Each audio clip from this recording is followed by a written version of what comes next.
Hi, my name is Nicole, and this is my story.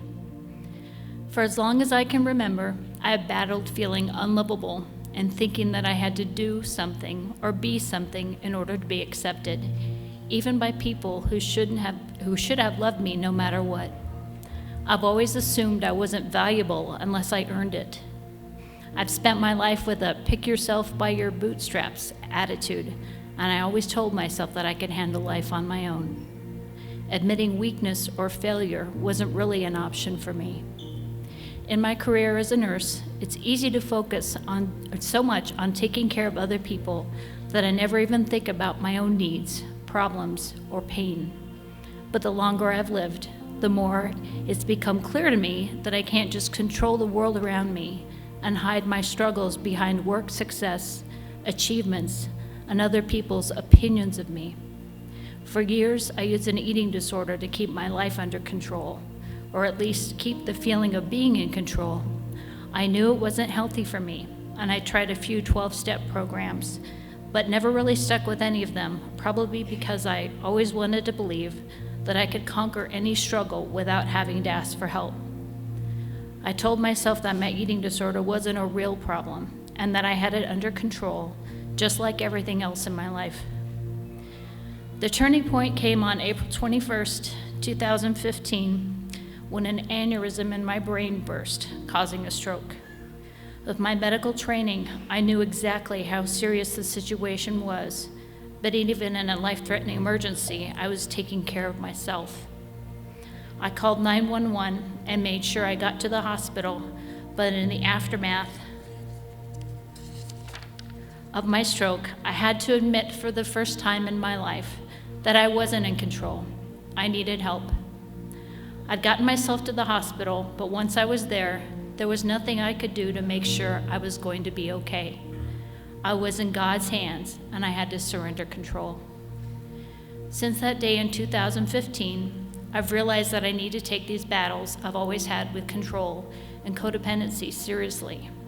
I've started attending Celebrate Recovery, and through the step study I'm in, I've come to understand myself more than I ever had before. I've learned what healthy boundaries really are, and I've also learned what love is supposed to look like. I'm so grateful for what I've learned since my stroke, and especially for the way I've been able to love and be loved by Jeff, my wonderful fiance and soulmate, who is getting baptized with me today. 3 days from today, I'll celebrate the 6-year anniversary of my stroke. And I have to tell you that I've never trusted Jesus more than I do now.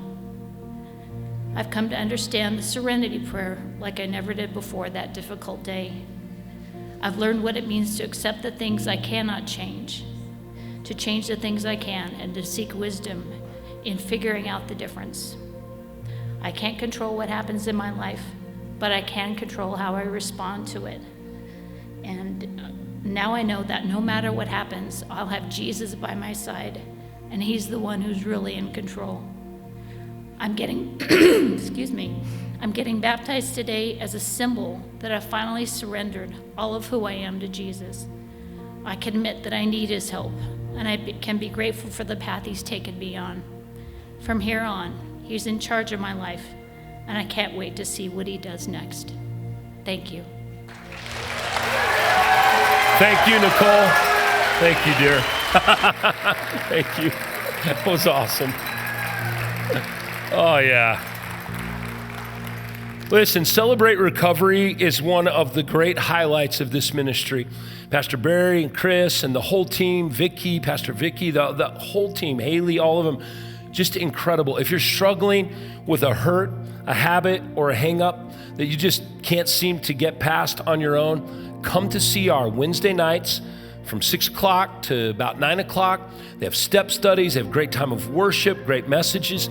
And I'm telling you, we've heard probably 10 testimonies like Nicole's this weekend of people who said because of the program at CR, because of the love they found, they've been able to overcome these struggles in their life. So I know that she's gonna be baptized by Pastor Wes, and they're with her fiance, Jeff. So Nicole, we're celebrating with you. Thanks for sharing.